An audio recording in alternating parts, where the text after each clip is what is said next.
Hello friends, welcome to my channel. आज हम बात करेंगे मलेरिया बुखार के बारे में। आज हम विस्तार से जानेंगे मलेरिया क्या होता है, मलेरिया क्यों होता है, मलेरिया हो जाने के बाद से आपके शरीर पे इसके क्या लक्षण दिखाई देते हैं, मलेरिया को कन्फर्म करने के लिए कौन सी लैब जांच कराई जाती है और विस्तार से देखेंगे मलेरिया के ट्रीटमेंट के बारे में। तो आइए सबसे पहले जानते हैं मलेरिया बुखार क्या होता है।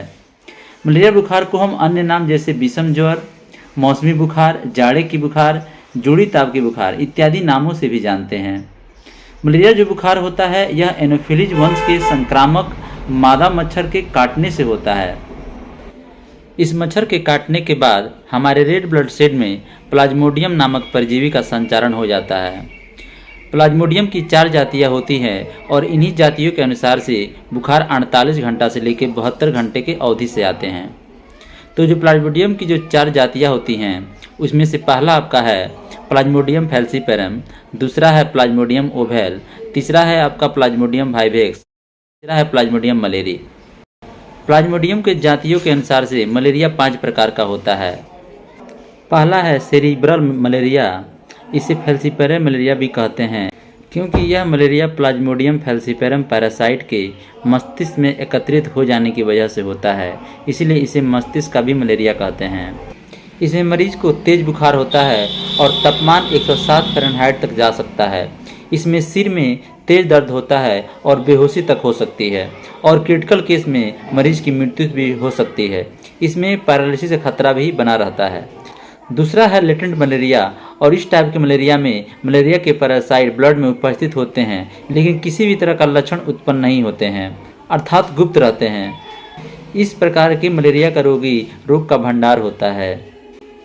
तीसरा है ओवेल मलेरिया, यह प्लाज्मोडियम ओवेल के द्वारा पैदा हुआ एक कोमल प्रकार का मलेरिया होता है।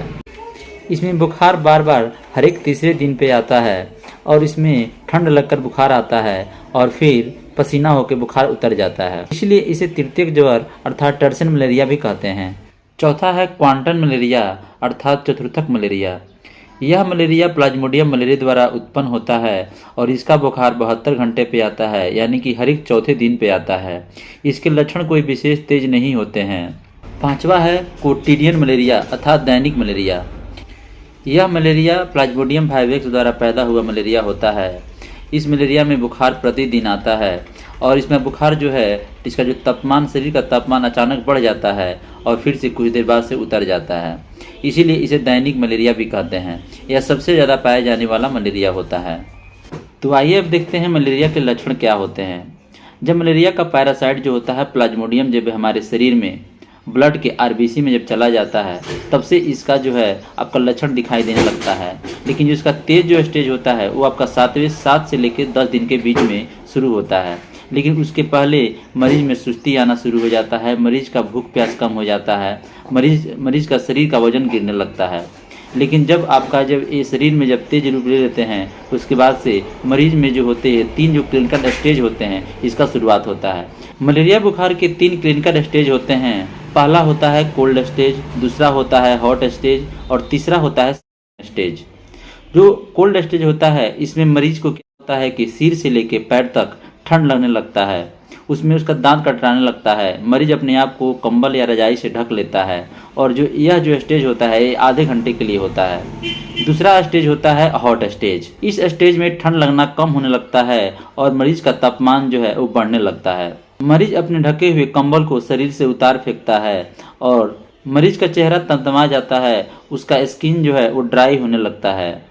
मरीज का तापमान 106 डिग्री फ़ारेनहाइट चला जाता है और क्रिटिकल स्टेज में इससे ज़्यादा भी हो सकता है और जो यह स्टेज है ये 3 से 4 घंटे के लिए लास्ट करता है। तीसरा है स्वीटिंग स्टेज। इसमें मरीज का तापमान जो है वो नीचे गिरने लगता है और मरीज को पसीना छूटने लगता है। पसीना छूटने के साथ ही मरीज को आराम का अनुभव होने लगता है। तो आइए अब देखते हैं मलेरिया हो जाने के बाद से मरीज में क्या लेट कॉम्प्लिकेशन आती हैं। लेट कॉम्प्लिकेशन में मरीज को आरबीसी टूटने की वजह से ब्लड की कमी होने लगती है जिससे मरीज एनीमिया से पीड़ित हो जाता है। स्प्लीन का साइज बढ़ जाता है। यकृत वृद्धि यानी कि आपका लीवर जो है वो इनलार्ज हो जाता है। इलाज होने की वजह से आपका लीवर का काम सही से नहीं हो पाने की वजह से जॉन्डिस होने का भी खतरा बना रहता है। तो आइए अब देखते हैं मलेरिया रोग की पहचान कैसे करते हैं और कौन सी लेबोरेटरी जांच कराते हैं। मलेरिया के पहचान में सबसे पहले मरीज का इतिहास लेने पे ही मालूम चल जाता है कि यह मलेरिया का रोगी है। इसका सबसे बड़ा प्रमुख पहचान है कि इसमें बुखार जो होता है यह ठंड लग के आता है और एक निश्चित समय पे बुखार ठंड लग के आता है और फिर पसीना आकर बुखार टूट जाता है।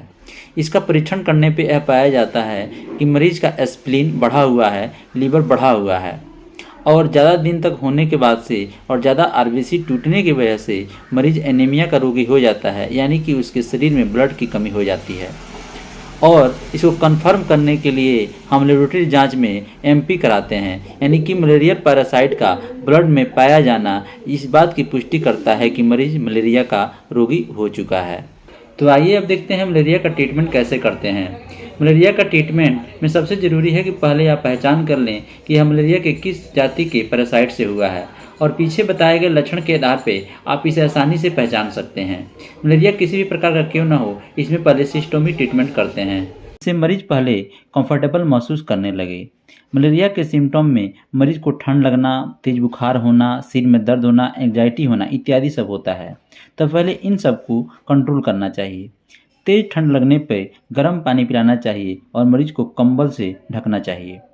ठंडा कम ना होने पे या ठंडा बढ़ते जाने पे आप कोरामीन 2 ml का इंजेक्शन मांस में दे सकते हैं या फिर कैल्शियम ग्लूकोनेट 10% का 5 से 10 mg IV धीरे धीरे लगाना चाहिए। बहुत ज़रूरी होने पे ही इन दवा का प्रयोग करना चाहिए। फीवर को कम करने के लिए पैरासीटामोल देना चाहिए। उल्टी हो रहा हो तो मेटाक्लोप्रेमाइड IM देना चाहिए और संभव हो तो जल्द से जल्द ओरली दवा देने का प्रयास करना चाहिए। मलेरिया को ठीक करने के लिए एंटी मलेरियल दवा का प्रयोग कोर्स भर करना चाहिए। एंटी मलेरियल मेडिसिन में ज़्यादातर क्लोरोक्विन, क्यूनिन, प्राइमाक्विन, आर्टीथर, आर्टीमेथर, आर्टुसिनेट इत्यादि दवाइयों का प्रयोग किया जाता है। प्लाज्मोडियम पैरासाइट के प्रकार के हिसाब से ही इसका ट्रीटमेंट किया जाता है। तो आइए देखते हैं कि नॉन फैल्सिपायर मलेरिया में किस दवा का यूज किया जाता है। इसका ट्रीटमेंट क्लोरोक्विन फॉस्फेट से इसके उचित डोज और टाइमली डोज देकर आसानी से किया जा सकता है। तो आइए देखते हैं क्लोरोक्विन का डोज किस प्रकार दिया जाता है। क्लोरोक्विन का पहला डोज 600 mg पहले दिन दिया जाता है, फिर 8 घंटे बाद 600 mg का दूसरा डोज देना चाहिए। इसके बाद दूसरे दिन 300 mg, तीसरे दिन 300 mg और चौथे दिन 300 mg देना चाहिए। सीवियर और कॉम्प्लिकेटेड केस में क्लोरोक्विन को IM और IV दिया जाता है। पहली सुई 10 ml की IV देने के बाद दूसरा डोज 6 घंटे बाद 5 ml देना चाहिए और फिर दूसरे और तीसरे दिन 5-5 ml देना चाहिए। क्लोरोक्विन का इंजेक्शन 8 साल से छोटे बच्चों में नहीं देना चाहिए। क्लोरोक्विन का इंजेक्शन डायरेक्ट IV न दें। वाइवेक्स और ओरल मलेरिया में प्राइमाक्विन 15 mg रोज 14 दिन तक देना चाहिए और रेजिस्टेंस केस में 21 दिन तक देना चाहिए। प्राइमाक्विन का यूज प्रेगनेंसी में नहीं करना चाहिए। तो आइए अब देखते हैं फैल्सिपायरम मलेरिया का ट्रीटमेंट कैसे करते हैं। फैल्सिपायरम मलेरिया सबसे खतरनाक होता है। इसमें माइल्ड केस और सीवियर केस होता है। माइल्ड केस के ट्रीटमेंट में ओरल मेडिसिन में क्विनिन सल्फेट 10 mg पर kg के हिसाब से यूजुअल डोज एडल्ट में 600 mg दिन में 3 बार देना चाहिए। पैरासाइट के क्लियरेंस के 24 घंटे बाद तक इसको देना चाहिए। इसके बाद डॉक्सीसाइक्लिन 200 mg से शुरुआत कर 100 mg पर डे 6 दिन तक देना चाहिए। 8 साल से छोटे बच्चों में और प्रेग्नेंट महिलाओं में डॉक्सीसाइक्लिन के जगह पे क्लिंडामाइसिन 10 mg पर kg के हिसाब से सुबह शाम 7 दिन तक देना चाहिए। क्यूनिन रेजिस्टेंट केस में या फिर पेशेंट क्यूनिन दवा का टॉलरेट न कर पा रहा हो तो इसके स्थान पे आर्टिसुनेट 4 mg पर kg के हिसाब से 3 दिन तक देना चाहिए और साथ में मेफ्लोक्विन 20 mg पर kg का सिंगल डोज तीसरे दिन देना चाहिए। यह हाईली रेजिस्टेंट मलेरिया में कारगर होता है। सीवियर केस में ओरल रूट से आर्टीमेथर का यूज किया जाता है। इसके डोज में पहले दिन 60 mg देते हैं और दूसरे दिन से छठे दिन तक 80 mg देते हैं। इसको देने के बाद डॉक्सीसाइक्लिन या क्लिंडामाइसिन 6 दिन तक देना चाहिए। इंजेक्शन के रूप में आर्टिसोनेट और आर्टीथर दिया जाता है। एक्यूट केस में आर्टीथर का 150 mg पर डे 3 दिन तक IM दिया जाता है। आजकल आर्टीथर, जिसका व्यापारिक नाम मैच होता है, का यूज ज़्यादा रूप में किया जाता है।